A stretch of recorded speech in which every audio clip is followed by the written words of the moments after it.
अब भले तुम विश्वास करो, पूरी बाइबिल जानते हैं, उत्पत्ति, मत्ती, प्रकाशित, वाक्य, रेवलेशन, लेफ्ट एंड राइट, जो कुछ भी है सब अपने आप में बहुत अच्छा है, उसका इनकार नहीं किया जा सकता। वो हमारी आवश्यक सामग्रियां हैं।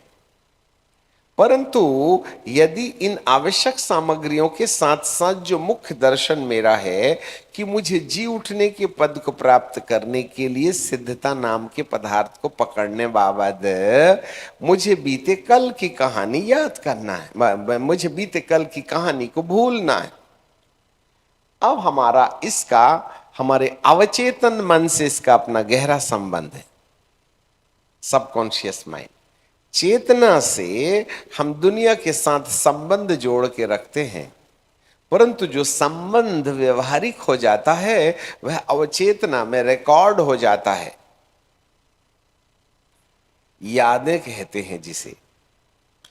और हमारे मन की जो विशेषता है वो विशेषता ये है कि हम सकारात्मक या अच्छी बातों को बहुत आसानी से भुला देते हैं, परंतु जो बुरी बातें होती हैं, नकारात्मक बातें होती हैं, नेगेटिविटीज होती हैं, वह हमारे मन में स्थायी रूप से बसी रहती हैं।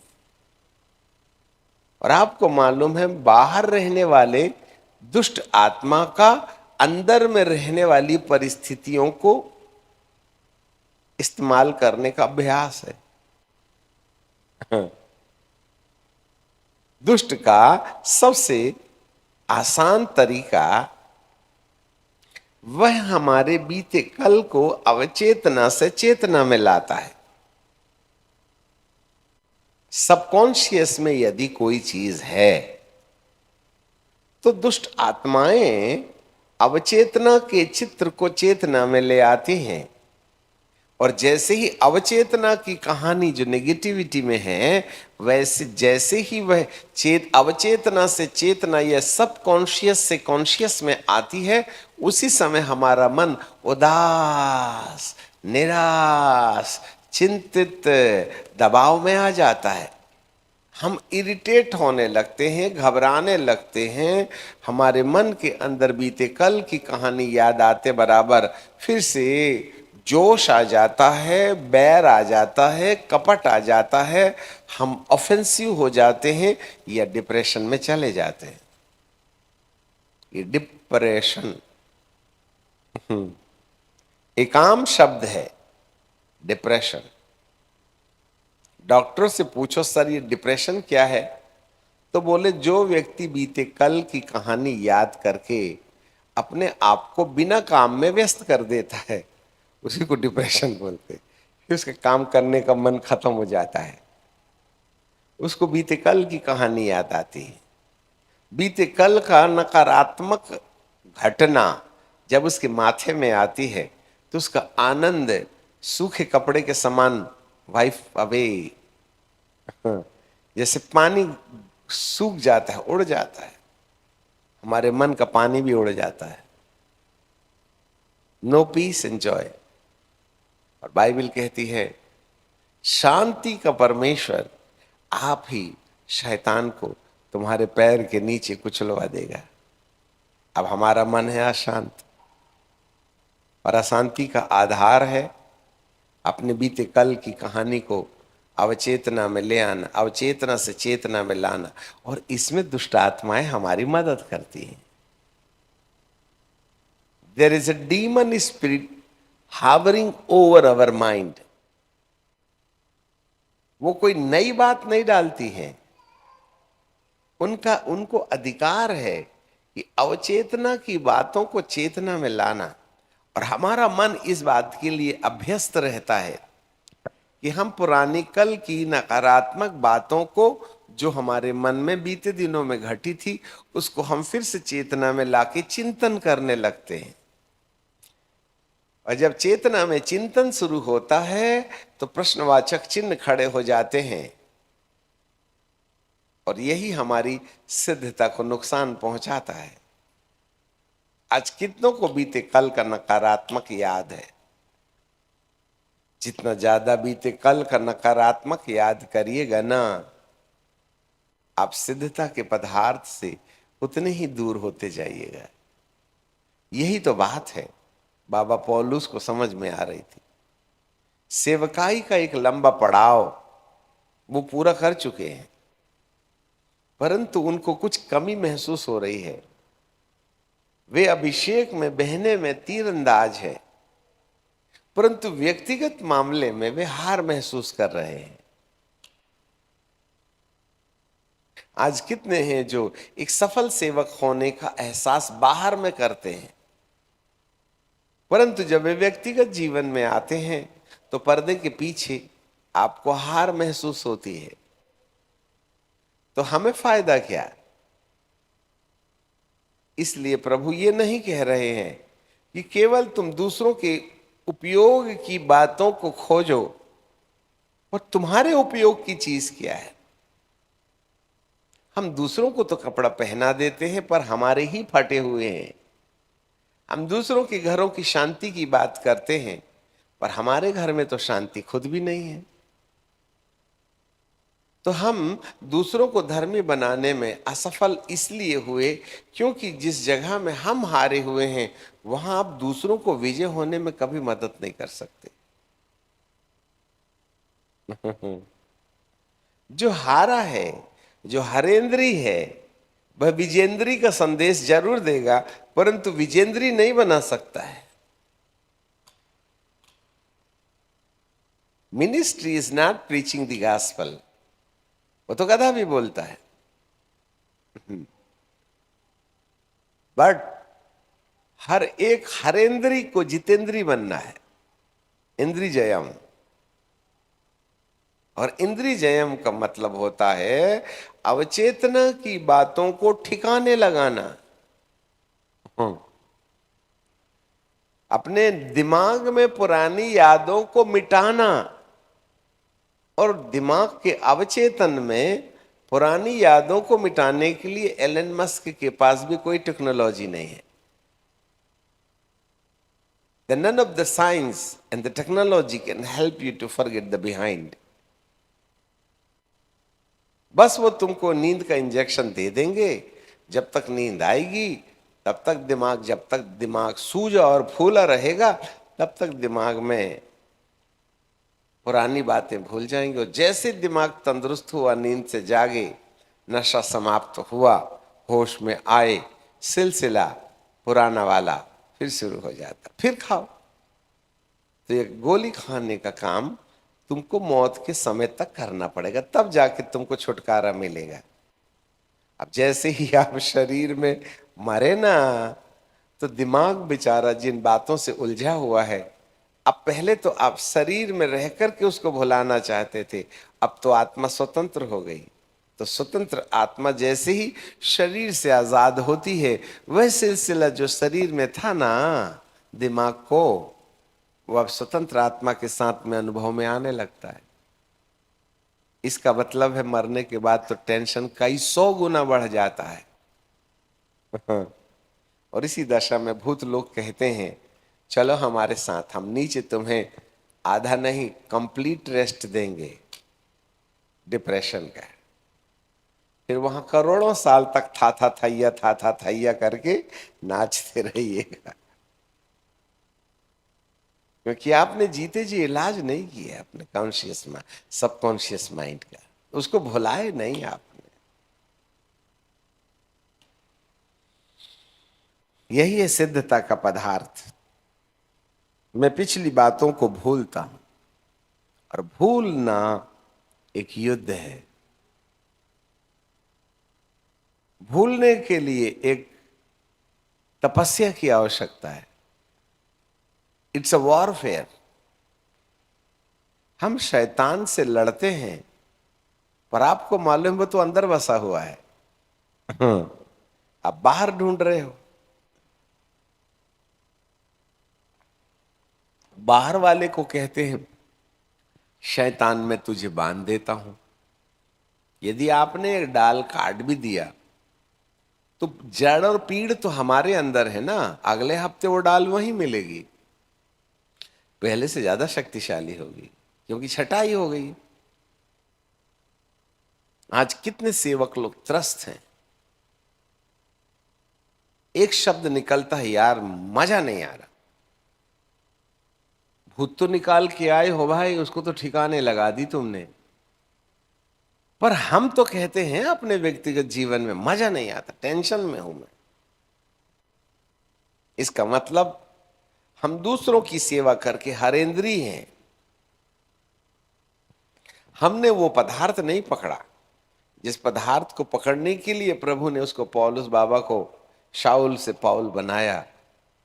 उसने मुझे पकड़ा था, मिनिस्ट्री करने के लिए नहीं पकड़ा था। उसने मुझको खुद के अवचेतन में उन यादों को भुलाने के लिए पकड़ा था जो मुझे सिद्धता का रिजल्ट देती है, और इसी आधार पर तुम्हारा पुनरुत्थान है। अब तमाम सेवकों से हमारा एक प्रश्न है। सबसे पहले तो आप अपने बारे में सोचो कि कौन कौन सी नकारात्मक बातें हैं जो आपको समय समय पर चोट देती हैं। उसका इलाज आपने किया क्या? आपकी कलीसिया में यदि आपने बहुतों को छुटकारा और चंगाई और सेवा में जो वरदान इस्तेमाल करते हैं, उसके द्वारा उनको भौतिक संसार में विश्राम और आराम दे भी दिया, तो फायदा क्या है?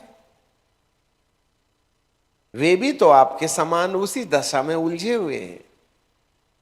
चंगाई पाने के बाद भी तो घर में डिप्रेशन है, वरदान पाने और दर्शन पाने के बावजूद भी तो तनाव है ना। No peace at all. हर चमत्कार देने वाला और हर व्यक्ति चमत्कार लेने वाला दोनों दबाव में है। उनके भी अवचेतना के अंदर बहुत सी पुरानी यादें हैं जो समय समय पर सामने आकर उनकी चंगाई, आशीर्वाद और संपत्ति और हर प्रकार में सफलता प्राप्त करने के बाद भी उनके भी जीवन में एक प्रश्नवाचक चिन्ह खड़ा हो जाता है। इसका मतलब है एक व्यक्ति जो सेवक है, हरेंद्री होने के कारण वह अपनी कलीसिया को कभी जितेंद्री नहीं बना सकता। That means our ministry is incomplete. और आज तक हमारा सबसे मुख्य विषय यह है कि हम इस भौतिक संसार में आवश्यक सामग्रियों को प्राप्त करने के लिए जो बने उपाय करें, चाहे उपवास करें, प्रार्थना करें, इधर जाएं उधर जाएं, इससे दुआ करें, इससे दुआ करवाएं, बट आपने कभी पुनरुत्थान को प्राप्त करने की जो आवश्यक सामग्री है, जो मेरे व्यक्तिगत जीवन के लाभ के लिए सिद्धता नामक पदार्थ को परमेश्वर ने रखा है, जो मेरे बीते कल की कहानी को भूलने के बाद मेरे जीवन में लागू होता है, ना तो आपने उसको अपने जीवन में लागू किया है और ना ही आप इसको दूसरों को सिखा सकते हैं। तो लोग तो चंगाई पा के अधलोक में जाने तैयार हैं। इजरायली लोग भी तो निकले थे ना मिस्र से, और मिस्र से निकलने के बाद मन्ना खा के भी तो रेगिस्तान में कब्रिस्तान बनाए ना। आग का खंबा, बादल का खंबा, जूते नहीं फटे, कपड़े नहीं गिरे, पांव नहीं सूजे, उसके बाद भी मर गए हो। ये मरने के लिए निकले थे? मरना ही था तो वहीं मर लेते। निकल के क्यों गलती किया आपने? परमेश्वर का माल खा खा करके रेगिस्तान में कब्रिस्तान बनाया, तो वहीं पाप में रहते और वहीं गड़ जाते। वहां तो अदरक, लहसुन, मिर्ची सब मिलती थी, यहां तो मन्ना ही मन्ना मिल रहा है। We are incomplete our understanding regarding the divine plan of God. एक दर्शन बता के हम रुक जाना चाहते हैं। बीते सप्ताह नबियों को परमेश्वर ने एक विशेष दर्शन दिया। भारत की 4 अलग अलग जगहों में एक गोल सर्कल आंधी उठी। एक पंजाब में, दूसरा महाराष्ट्र गुजरात में, तीसरा दक्षिण भारत में, और चौथा विशाखापट्टनम के पूर्व में, और पांचवा मध्य प्रदेश में। ये आंधी 4 जगह उठी। पंजाब, गुजरात और महाराष्ट्र का कुछ हिस्सा, हैदराबाद और विशाखापट्टनम। पर मध्य प्रदेश में कोई आंधी नहीं थी। ये चारों आंधियां चलते चलते ऊपर सेंट्रलाइज हो गई, और सेंट्रलाइज होने के बाद में वे मध्य प्रदेश के ठीक बीच में उतरती हैं। ये पांचवा, 4 जगहों की आंधी 5वां स्थान निर्धारित कर रही है, और वह है सेंट्रल इंडिया। और वो रोशनी सीधे धुआं नीचे आया।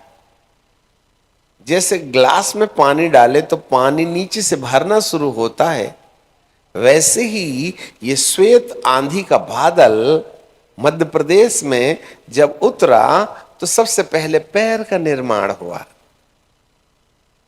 और जैसे जैसे वो आंधी नीचे आ रही है, पैर के बाद में टांगे बनती हैं, कमर बनता है, पेट बनता है, छाती बनती है, हाथ बनते, और धुएं के बादल का एक पुरुष के समान कुछ आकृति उभरती, झलझल झलझल चमकती नजर आती है।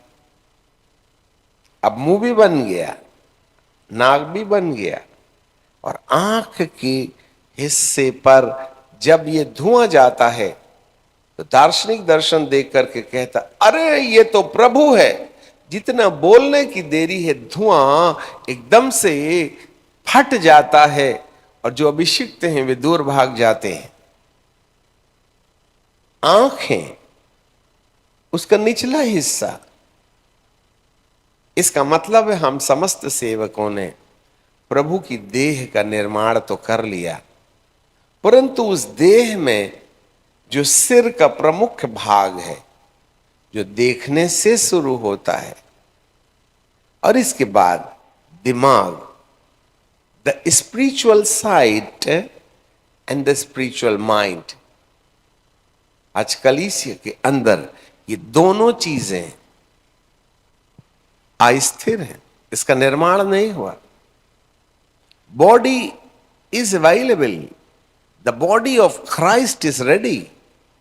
प्रेरितों और भविष्यों की किताब 2:20 में लिखा है, प्रेरितों और भविष्यवक्ताओं की नींव पर जिसके कोने का सिरा मसीह आप ही। जो कॉर्नर स्टोन है, चीफ कॉर्नर स्टोन है, वो अभी भी कलीसिया में नहीं है, क्योंकि हर एक सेवक सेवा को अपनी बुद्धि से चलाता है, प्रभु के दिमाग से नहीं। नहीं साहब, मेरा मानना ये, तो बॉडी वो कटमुंडा है, उसमें सिर नहीं है, उसमें परमेश्वर की दृष्टि नहीं है, और न ही परमेश्वर की कल्पनाएं हैं।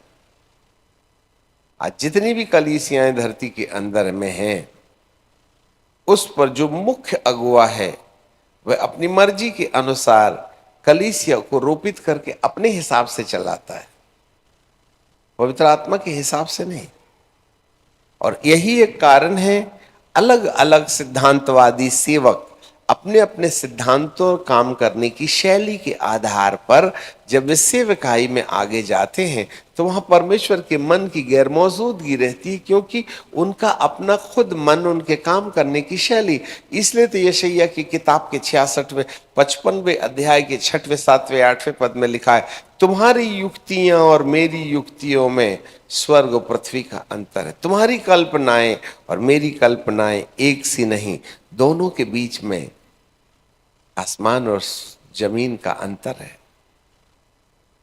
तुम्हारी कार्यशैली और मेरी कार्यशैली स्वर्ग और पृथ्वी का अंतर रखती है। इसलिए आज कलीसिया के अंदर परमेश्वर की आंखें और परमेश्वर का मन नहीं है। We are losing the sight of God and the mind of God. Of course we are a believer. Of course हम पूरे 9 वरदान और पूरे 5 प्रकार की सेवकाई को काम में लाते हैं। आपको मालूम है, जब एक व्यक्ति को सिद्धता का पदार्थ मिल जाएगा तब उसको ईश्वर का सिर क्या होता है वह समझ में आ जाएगा। वह अपनी आंखों से वह देखने लगेगा जो प्रभु दिखाना चाहते हैं। आज तो हमारा दृष्टिकोण है, हम अपने तरीके से देखते हैं, हम अपने तरीके से सोचते हैं, हम अपने तरीके से कलीसिया को चलाते हैं। तो ऐसी दशा में प्रभु कहते हैं शरीर तो है पर मेरा मन उसमें नहीं है।